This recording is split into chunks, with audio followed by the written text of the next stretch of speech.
बिस्मिल्लाहिर्रहमानिर्रहीम। छोटा सा डिस्क्लेमर, ये वीडियो एजुकेशन पर्पसेस के लिए है, इसका कोई क्लेम या ब्लेम नहीं है।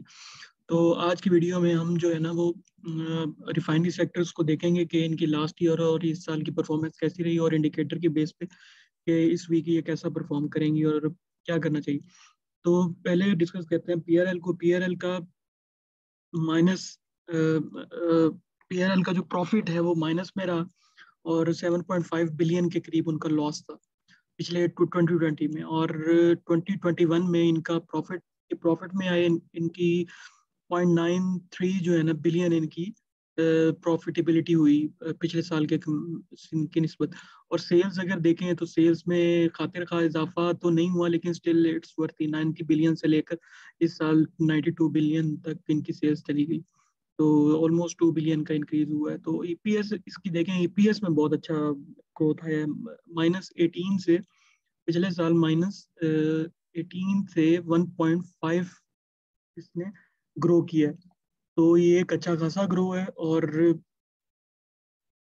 आगे देखें तो एटीआरएल में जो प्रॉफिटेबिलिटी रही है वो ऑलमोस्ट जो प्रॉफिट था उनका लास्ट ईयर डेफिसिट में था, ठीक है, माइनस में जा रहे थे वो लोग, ठीक है। और इस साल उनकी ये माइनस में ही है स्टिल, लेकिन स्टिल माइनस उनका कम हुआ है, ठीक है। तो 1 बिलियन के राउंड राउंड अबाउट 0.5 बिलियन के राउंड अबाउट कह सकते हैं कि इनका प्रॉफिट जो है ना वो थोड़ा हुआ है। तो लेकिन स्टिल अभी भी ये कशमकश का शिकार है। तो सेल्स देखें तो 119 बिलियन से इनकी इंक्रीज हुई है 127 बिलियन से, ठीक है। इंक्रीज इनकी पीआरएल की निस्बत थोड़ी सी बड़ी है। और ईपीएस -27 से -20 तक पहुंचा है सिर्फ। तो इट्स नॉट गुड, मतलब पीआरएल इससे बेहतर है कि -18 से 1.5 कर गया वो अपनी। और एनआरएल देखें तो एनआरएल ने बहुत अच्छा ग्रो किया पिछले साल, एक्सलेंट परफॉर्मेंस दी है इसने। और इसका -4.4 बिलियन से लॉस जो कम हुआ है वो 1.7 बिलियन तक पॉजिटिविटी आ गई है इसमें ना, प्रॉफिट इनका इतना इंक्रीज हुआ है। और सेल्स अगर देखें तो 125 बिलियन से 139 बिलियन तक चली गई, तो एक अच्छा इंक्रीज है ये भी। और ईपीएस ने शानदार इंक्रीज किया, -51 से +22, बहुत आला ये इसने परफॉर्मेंस दी है पिछले साल। और टॉप पे ये आता है और उसके बाद फिर पीआरएल का भी अच्छा नंबर है। लेकिन बाइको बाइको का भी रिजल्ट अनाउंस नहीं हुआ इस साल का। उनकी -2.4 बिलियन की डेफिसिट में थे, प्रॉफिटेबिलिटी कम थी। और इस साल उनकी सेल पिछले साल उनकी सेल्स भी जो है ना वो 173 बिलियन के पास पास रही हैं। और ईपीएस इसकी -0.5 है, लेकिन इसकी ईपीएस अच्छी एक्सपेक्टेड है इस साल। क्यों? क्योंकि इसका जो क्वार्टरली इंक्रीज है ना वो ईपीएस का अच्छा है। और लेट्स सी, होप्स ओके ये अच्छा रिजल्ट देगी।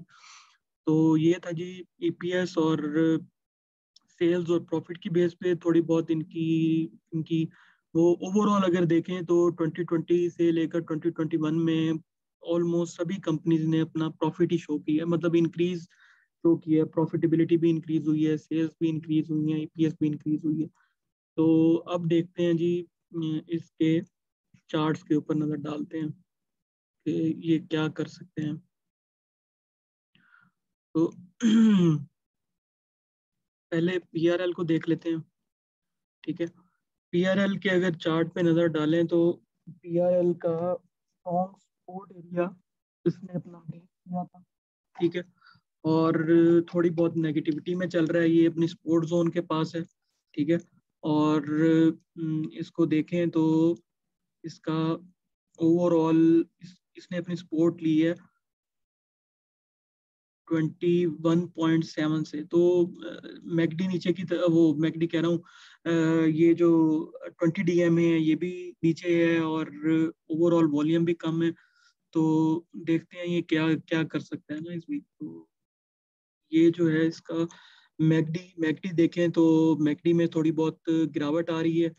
तो होपफुली ये थोड़ा या तो यहाँ से रिकवर करेगा। एकोमोडेशन फेज में बेसिकली ये भी चल रहा है ना अभी इतने ज़्यादा, क्योंकि इसके रिजल्ट अच्छे हैं और होप्स हो के कुछ बेहतरी आएगी। तो आरएसआई इसका थोड़ा सा इंक्रीज हुआ है, मतलब नेगेटिविटी थोड़ी कम की है आरएसआई ने डेली बेस पे, एक अच्छा साइन है। और ये भी अपनी कंफर्ट जोन की तरफ आ रहा है, तो ये भी एक अच्छा साइन है, मतलब कि यहाँ पे इसकी कॉम्बिनेशन बन रही है ना डेली बेस पे। तो इंडिकेटर थोड़ी वापसी के चांस बता रहे हैं कि नेगेटिविटी थोड़ी कम हो रही है। और वीकली बेस पे अगर देख लें तो वीकली बेस पे इसकी सपोर्ट मौजूद थी 21.6 की, जो कि इसने ली है पिछले पिछले दिनों, और वहीं से थोड़ा बहुत बैक हुआ है ये। और हिस्टोग्राम ऑलमोस्ट नेगेटिविटी कम होते होते होते वीकली बेस पे अब ऑलमोस्ट मतलब इक्वल बनना शुरू हो गए हैं। तो ये भी एक अच्छा इंडिकेशन है। और जो लाइन फिर रही है सिग्नल लाइन, वो भी जीरो से ऊपर फिर रही है, तो इंशाल्लाह ताला एक्सपेक्टेड है कि ये भी जल्दी वापसी करेगा यहीं से। और RSI लेकिन वीकली बेस पे नेगेटिविटी में है, और सपोर्ट RSI की मौजूद है 33 के ऊपर। तो होप्स हो के ये 21 से ही बैक हो जाएगा। और ये कह रहा है कि ये भी एकमुलेशन फेज में अब चला जाएगा यहाँ से ना। और इसकी प्रॉफिट टेकिंग बनती है 23 के लेवल पे, 23.37 के लेवल पे वीकली बेस पे इसकी प्रॉफिटेबिलिटी बनती है। और अगर ये अपनी ये वाली सपोर्ट तोड़ जाता है 21.6 तोड़ जाता है, तो इसमें बैठना नहीं बनता। ठीक है, हाउ एवर 21 तक आप अगर स्टॉप लॉस रख लें, और 21 से अगर ये नीचे की क्लोजिंग देता है, तो फिर इसको छोड़ना बनता है। और 19.8 और 19.4 इसके लेवल्स तक फिर ये गिरेगा। तो ये था PRL का छोटा सा व्यू। और NRL का देख लेते हैं। NRL अपनी अच्छी खासी करेक्शन पूरी कर चुका है ऑलमोस्ट, और 390 इसका अच्छा लेवल है। ठीक है, इसको बाय करने का और होल्ड करने का। हाउएवर अगर ये 390 से नीचे की क्लोजिंग देता है, तो फिर 375 और 340 50 तक भी गिर सकता है। ये 375 इसका पहला लेवल बनेगा, 380 के करीब की 77 पे बाय कर लें, स्टॉप लॉस लगाएं 375 का। और फिर उसके बाद अगर ये 375 तोड़ जाता है, तो फिर इसको वेट करें, 350 के करीब करीब आने का। वो मैं बताऊंगा क्यों आगे ना। तो और इसका मैकडी देख लें, तो मैकडी अच्छा साइन दे रहा है। ठीक है, पॉजिटिव साइड की तरफ आ गए हैं, और इसमें लेना बनता है। अगर 390 पे अगर किसी को मिलता है, तो लाजमी ले इसको, या फिर इसको 404 या 415 की, 415 से 420 की क्लोजिंग के बाद ले। RSI ने भी अपसाइड की डायरेक्शन दे दी है, इसने भी क्लू दे दिया है, रिजल्ट भी इसके पॉजिटिव हैं, तो होपफुली ये अच्छा पॉइंट है इसका बाय करने का। और वीकली बेस पे देखें, तो वीकली भी हिस्टोग्राम जो है ना वो स्पोर्ट जोन में है ऊपर, तो ये लेकिन ये है कि वॉल्यूम थोड़े से बढ़ तो नहीं रहे, लेकिन ये कि पॉजिटिव उम्मीद है कि ग्रीन शुरू हो गए। और ये वीकली जरा कमी आ रही है इसमें, RSI भी थोड़ा ऊपर आ गया है, और ये भी थोड़ा ऊपर की तरफ आ रहा है। तो ओवरऑल इसके इंडिकेटर पॉजिटिव बता रहे हैं। और ये ना 390 के पास इसको अगर मिलता है, तो इसको लाजमी लें, और स्टॉप लॉस लगा के लाजमी लें। तो शायद ये क्योंकि लॉक मारना शुरू करेगा, तो ये भी फिर लंबी गेम करेगा ना। तो इंशाल्लाह ताला अच्छा एक्सपेक्टेड है। और सपोर्ट के करीब बाय करें और स्टॉप लॉस लगाएं, और रेजिस्टेंस के करीब इससे निकलें। और आगे देख लेते हैं ATRL को। ATRL ATRL अच्छा खासा अपनी सपोर्ट लेवल से इसने 210 की सपोर्ट से इसने अच्छी खासी सपोर्ट ली है। और दोबारा ये अगर 210 पे किसी को मिलता है, तो 2 ट्राइट और 209 का स्टॉप लॉस लगा के 211 पे 212 पे भी मिलता है, तो इसको लें। या फिर इसको 226 या 228 की क्लोजिंग के बाद लें। 226 से 228 के दरमियान में आपने नहीं बाय करना, अभी भी आपने बाय नहीं करना है इसको। इसको या तो 226 और 228 से ऊपर की क्लोजिंग देने दें, या फिर इसको दोबारा 210 और 201 के करीब आने दें। ठीक है, 201 और 205 इसका अच्छा कॉम्बिनेशन लेवल है, अगर ये 210 तोड़ देगा तो। हिस्टोग्राम की लेंथ इसकी वीकली बेस पे, ये वीकली बेस चल रहा है इसका, वीकली बेस पे थोड़ी बराबर हो गई है ऑलमोस्ट। तो होपफुली कि यहाँ से नेगेटिविटी थोड़ी कम होगी, और मार्केट अगर अच्छी परफॉर्म करती है, तो यहाँ से ये पॉजिटिव जाने की उम्मीद में अकोमोडेशन जोन में आ गया ये अपनी। ठीक है, और मार्केट गिरेगी तो ये भी जल्दी से गिरेगा, लेकिन ये है कि इसकी 201 से लेकर 2010 तक, 210 तक अच्छी अच्छी अकोमोडेशन बन सकती है। और डेली इसको देख लें, तो स्पोर्ट ली है, वॉल्यूम इसके थोड़े से बेहतर हैं, लेकिन एवरेज से बहुत कम है। ठीक है, और मैकडी ने भी नेगेटिविटी थोड़ी कम की है, RSI ने ऊपर आया, और ये भी कंफर्ट जोन में आ रहा है। तो इसको 226 या 228 के बाद लें, या 210 के पास लें इसको। और 201 से नीचे लेकिन नहीं बैठना आपने। 201 और 205 इसका अच्छा कॉम्बिनेशन का एरिया, 202 अगर ये वो तोड़ गया, फिर ये 188 और दूसरे लेवल तक आएगा। और उसके बाद बाइक को देख लेते हैं। बाई को डेली बेस पे थोड़ा करेक्शन अपनी ऑलमोस्ट मेरे ख्याल में कंप्लीट कर चुका है। 9.45 इसने लो मारा था, और 10 से ऊपर की क्लोजिंग, 10 और 10.2 से ऊपर की क्लोजिंग इसको जो है ना वो पॉजिटिविटी की तरफ ले जाएगी डेली बेस पे। और इसके जो मैकडी हैं वो भी कह रहे हैं कि थोड़ा पॉजिटिविटी आ रही है। ठीक है, RSI भी 32 पे है, जो कि ठीक है, मतलब कि, और ये भी कंफर्ट जोन के अंदर आ रहा है। तो इसको भी अगर अगर अभी नहीं बाय करना तो 10.2 की क्लोजिंग के बाद, 10 और 10.2 की क्लोजिंग के बाद बाय कर लें, या फिर इसको थोड़ा थोड़ा करके अकोमोडेट कर लें। इसको 9.4 या 9 अपने वेन में रखें, अच्छा लेवल है बाय करने का ये भी। उसके बाद देख लेते हैं HTL। बहुत ज्यादा फरमाइश की गई थी HTL की, यार HTL HTL HTL। तो HTL अगर आपको 76 से ऊपर ऊपर अगर कल मिलता है तो जो है ना, इसको, ये इसका 20 DM है, 20 DMA से ऊपर की क्लोजिंग है, तो होपफुली मतलब रेजिस्टेंस लेवल पे, अपनी सपोर्ट लेवल पे क्लोज हुआ है।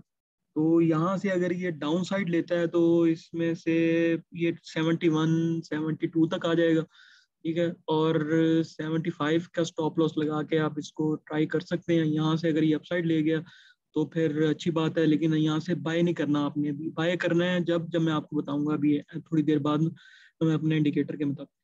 तो इसमें मैकडी भी थोड़ी नेगेटिव आ रही है, और मे बी ये, अगर मार्केट थोड़ा सा नेगेटिविटी का शिकार रहती है कल, तो ये 73 और 71 के पास आपको मिल जाए होपफुली। और बल्क में इसको बाय 71, और 71 के करीब करीब जितना जाता जाएगा उसमें इसको ज़्यादा से ज़्यादा फिर उठा लें, इसको 69 के स्टॉप लॉस लगा के। अदरवाइज इसको 78 के बाद उठाना है, वो मैं आपको बताता हूँ। और RSI इसका ऑलमोस्ट 50 के रीजन पे है। ठीक है, अपनी स्पोर्ट के पास ही है। यहाँ से अगर ये आता है तो फिर ये 70 और 80 की तरफ दोबारा वापस आएगा, और अच्छे ये बैंक से वापस आएगा फिर ये वॉल्यूम्स के साथ।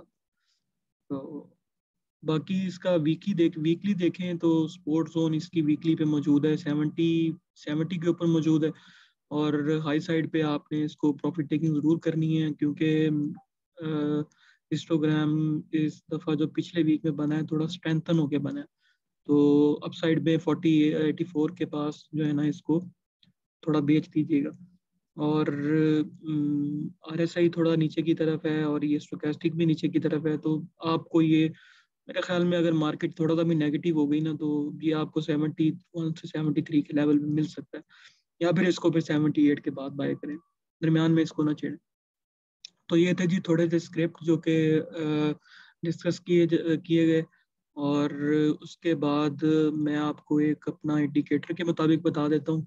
ठीक है, और उसमें ये है कि ये मेरा अपना डिज़ाइन किया हुआ इंडिकेटर है।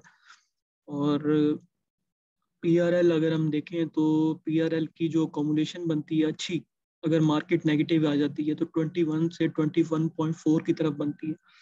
ये इसका कॉम्बिनेशन जोन है। अभी ये न्यूट्रल जोन के अंदर फिर रहा है, यहाँ हमें इसको बाय नहीं करना चाहिए इस इंडिकेटर के मुताबिक। और इस इंडिकेटर के मुताबिक 23.4 से ऊपर की क्लोजिंग अगर ये वीकली बेस पे देता है, डेली बेस पे नहीं है, ये वीकली बेस पे अगर ये ऊपर की क्लोजिंग देता है, देन वेल एंड गुड, इसके अंदर आप ट्राई कर सकते हैं।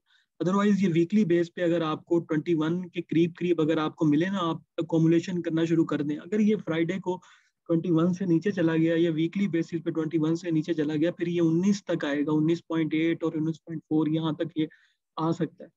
और ये था जी इसका PRL का। और उसके बाद ATRL।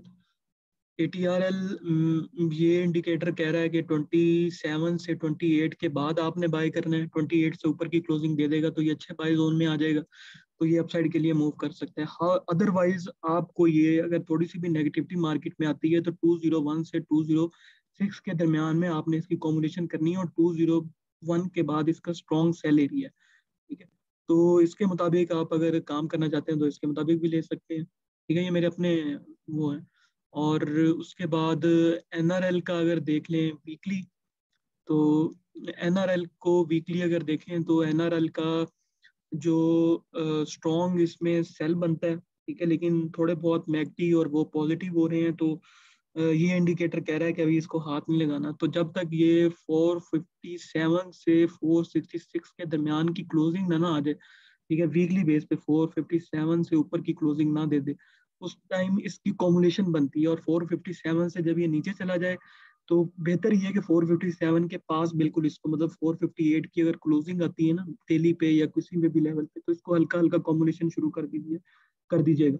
और 457 से अगर नीचे जाता है तो इसको छोड़ दें, फिर ना इसको इसमें ना जाए, और 390 के पास इसको दोबारा बाय कर सकते हैं फिर आप।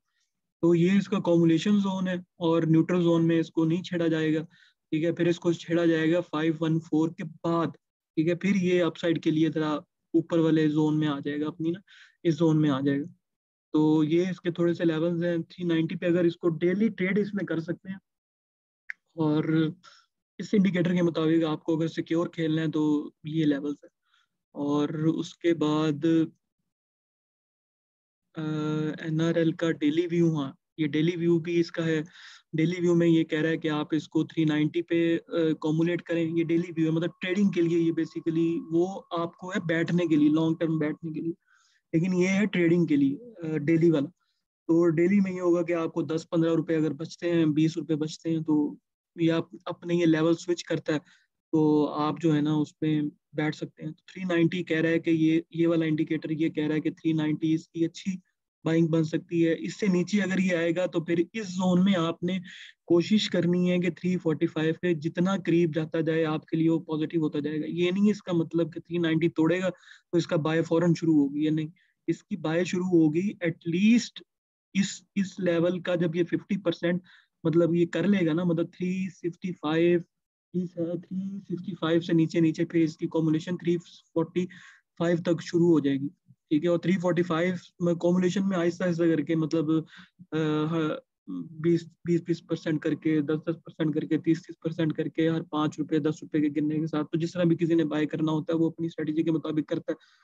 तो 390.6 अच्छा अच्छा स्पोर्ट जोन है। इसका अगर ये टूटता है तो फिर ये इस रीजन में आएगा, और इस पे 345 के करीब पे भी इसके गिरने के चांस है।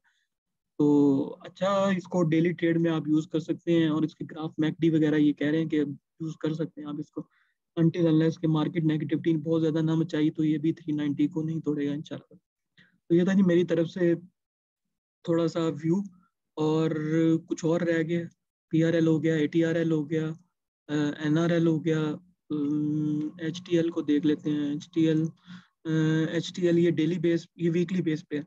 तो वीकली बेस पे ये इंडिकेटर कह रहा है कि आप इसको 75 के पास बाय कर सकते हैं, लेकिन 75 अगर ये तोड़े क्लोजिंग डे वीकली बेस पे नीचे की, 75 से नीचे की, तो इसमें को छोड़ दें, और 71 के पास इसको जो है ना वो कॉम्बिनेशन शुरू कर दें इसकी, ठीक है। अगर ये 71 तोड़ देगा तो फिर ये 69 और 66 की तरफ दोबारा वापस चला जाएगा। तो ये इसका वीकली इंडिकेटर है। तो होपफुली आपको ये वीडियो पसंद आई होगी। इसको लाइक करें, शेयर करें और सब्सक्राइब करें चैनल को, और अपने दोस्तों के साथ शेयर करें। थैंक यू वेरी मच, मिलते हैं अगली वीडियो के साथ।